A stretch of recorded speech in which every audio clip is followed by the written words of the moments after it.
when you're signing your kids up for those spring sports. Yes, and we know Sonia is always keeping an eye on this every spring, helping parents prevent injury. It always bears repeating these tips, right? Every spring, yes, I'm on top of it, you guys. It's the most important question really you can ask. What can we do to avoid these kids getting hurt? So we asked an orthopedic surgeon based on what he sees in the OR year after year.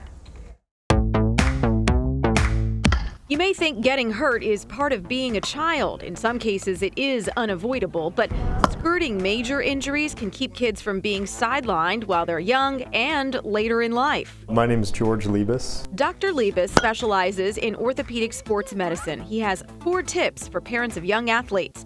First, don't limit them to one sport.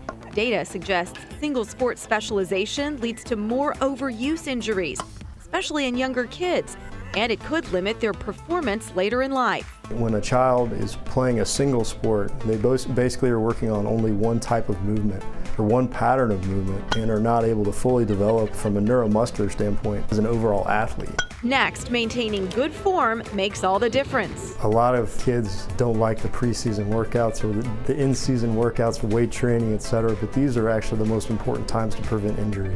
Encourage core stabilizing workouts and stretching to maintain flexibility. Also critical, getting enough rest. Studies show kids in puberty may be at a higher risk for bone injuries like stress fractures. When kids are growing, in that respect, it may be worth resting more and training less. Finally, if your kids do get hurt, make sure they fully heal.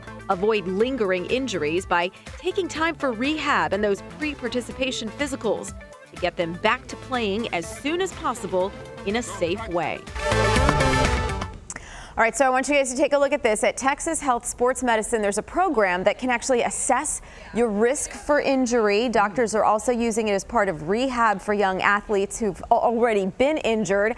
It's called LEAP, and you can read about it and watch my assessment at WFAA.com. I'll also post it on my Facebook page for you. But they have tested, oh my gosh, so many athletes, hundreds of kids, entire teams, college, high school, and I did ask a very important question. The older you get, is it harder to kind of retrain your body? The answer, yes. Yeah, we can So tell you you can't that. ever stop, is what you're saying. Yeah. You can't Boy, do I stop. know I mean, that. you can prevent injury later in life and sort of retrain your body, your muscles, but You have to be more it's- mindful of it. Yeah, and it's more harder. mindful. It's harder. And Greg, in the interest of time, there was a 5th tip there she couldn't get to, which I followed as a kid, and that is be so absolutely non-athletic that you can't participate in sports at all.